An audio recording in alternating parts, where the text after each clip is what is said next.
निवास विधायक पर लगे गंभीर आरोप। दमोह जिले के झालन गांव के अर्जुन सिंह ने मंडला के निवास विधायक डॉक्टर अशोक मस्कोले पर लगाए गंभीर आरोप। अपने बेटे सुरेंद्र के अपहरण कर बंधक बनाने या फिर हत्या कर दी, ऐसा लगाया आरोप। पुलिस अधीक्षक से की इस संबंध में शिकायत। बताया जा रहा है कि शेयर बाजारों से शेयरों की खरीदी बिक्री करता था सुरेंद्र। आरोपों पर विधायक डॉक्टर अशोक मस्कोले ने दिया बयान। मेरे ऊपर लगे आरोप निराधार, मेरे खिलाफ साजिश रची जा रही है। सुरेंद्र शेयरों के नाम पर करता था लोगों से धोखाधड़ी। सुरेंद्र के धोखाधड़ी मामले के खिलाफ दर्ज है थानों में कई मामले। ये एक ऐसा आरोप है, वो एक ऐसा फ्रॉड लड़का है। उसके पिताजी को भी मालूम है, उसके पिताजी भी इन सब चीज़ों में शामिल होते हैं। कई जगह उसके केस रजिस्टर्ड है। वो जो लड़का है वो शेयर मार्केटिंग में काम करता हूँ मैं, डबल दे दूंगा करके कई लोगों से जुड़ा था, कई लोगों से उसने पैसे भी लिए थे। मेरे से भी वो इसी प्रकार से जुड़ा था। और बाद में क्या हुआ कि एक बार तो उसने खुद को किडनैप कराने का मेरे पास मैसेज किया। फिर मैंने कंप्लेंट किया भोपाल में, फिर उसको ट्रेस करके उसको पकड़ा। उसके बाद उससे कई प्रकार से पूछताछ की तो वो अपने अपने तरीके से बताता था। किसी रागिनी देवी के नाम से अकाउंट चलाता था। लेकिन जब बाद में उसको पता चला कि वो तो फ्रॉड है, 2 बार 3 बार कई जगह उसके पर केस भी रजिस्टर्ड है। अभी बीच में दमोह में उसको किसी ने बंधक बना रखा था, उनके थ्रू किसी ने केस लगवाया था।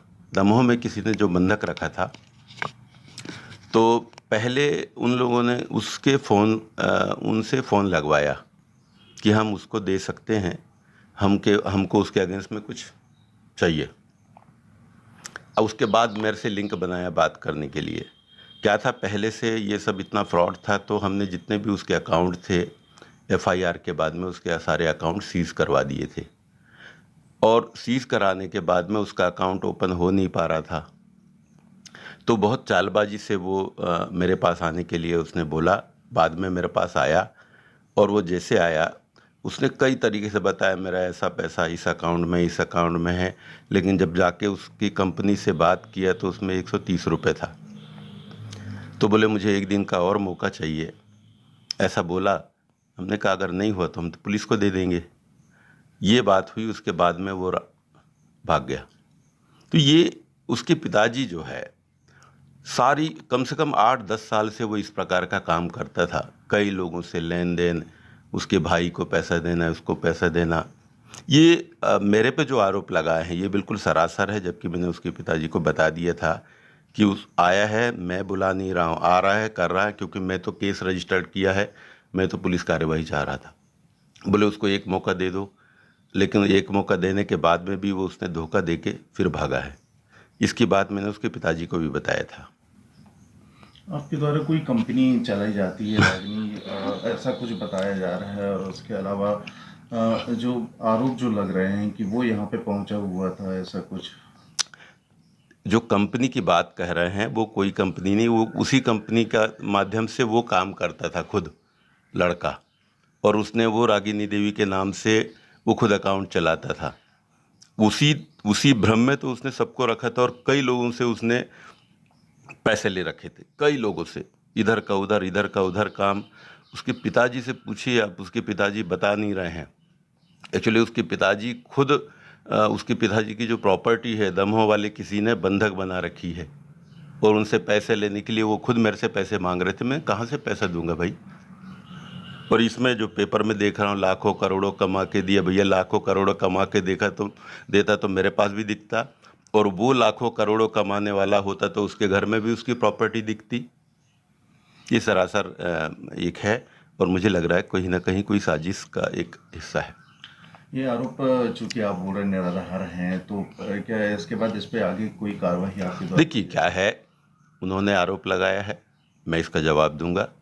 और जवाब तो उनको भी देना पड़ेगा कि अगर इतनी उसने लूट मचाई है, उसके पिताजी ने क्या 10 साल से उसके लड़के के ऊपर क्या प्रतिबंध लगाया है, क्या कार्यवाही की है। ये सब चीज़ें हैं, बात करेंगे। जब ये किया है तो कानूनी पक्ष भी हम भी अपने वकील हायर करके और उसका अपना पक्ष रखेंगे, इसमें कोई बात नहीं है। एक जिम्मेदार प्रतिनिधि हूँ और उसका जवाब मैं भले भांति तरीके से दूंगा। ये कहा जा सकता है कि निवास सुरेंद्र यहाँ पहुँचा ही नहीं। नहीं, ये जो बता रहे हैं उस समय सुरेंद्र आया था और भागा है, क्योंकि उसको मैं पुलिस में देने वाला था, क्योंकि सब फ्रॉड बता रहा था। वो कई बार भागा, कहीं उससे पूछो घर में रहता था क्या, कई लोगों से लिया दिया उसने। जब उसको ये पता चला, मेरे पास जो एक्चुअली आया था कि उसका जो सीज अकाउंट है उसको किसी तरीके से खुलवा सके, पर सीज अकाउंट मुझे जब तक नहीं पता चलेगा, हम लोगों ने कंप्लेंट की उसके पास में पैसा है या नहीं है, ठीक है, पैसा है या नहीं है, जब तक पैसा का पता नहीं चलेगा उसका अकाउंट कैसे हम पुलिस को बोल के सीज को हटवाएं। एक्चुअली उसको ये पता चलेगा, पुलिस को दे देंगे तो वो भाग गया होगा। भोपाल में शिकायत सुरेंद्र के खिलाफ मैंने की थी। क्या था वो सारा मामला? क्या हुआ था, बीच में ये जो काम करता था, काम करने के बाद में मेरे पास से भोपाल जाने की बात की, मेरे पास आने की बात कही उसने, नहीं आया। मैंने फिर बुलाया तो बोले मैं रेलवे स्टेशन से मिलूँगा, वो नहीं आया। उसके बाद में मैं अपने परिवार के साथ में चला गया भोपाल। मेरे पास वो एक मैसेज करता है, मैसेज का पैटर्न इस प्रकार का था जैसे उसको किसी ने किडनैप कर लिया हो। तो किडनैप, कोई अपने आप के किडनैप करवाने की बात अगर कोई करवा सकता है तो भाई मेरे लिए तो ये घबराहट वाली बात होगी ना। तो फिर मैंने उसको क्राइम ब्रांच में केस दर्ज किया और फिर उसका पूरा वो फ्रॉड हो गया। फिर पुलिस ने उसको पकड़ भी लिया और वो एक इतना फ्रॉड आदमी था कि क्या बताएं। मतलब उसका जो मैसेज आप वहाँ क्राइम ब्रांच को दिया था, देखना पड़ेगा।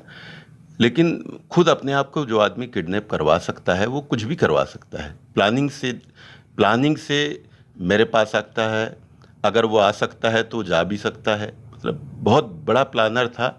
इतने लोगों को अगर वो फ्रॉड से धोखा दे सकता है तो किसी को भी दे सकता है। अरे उसने लोगों को सपने दिखाए, इतने लोगों को उसने लूटा है, क्या बताएं आपको। हमसे जुड़े रहने के लिए हमारे YouTube चैनल को सब्सक्राइब करें और नई वीडियो की नोटिफिकेशन के लिए बेल आइकॉन को दबाएं।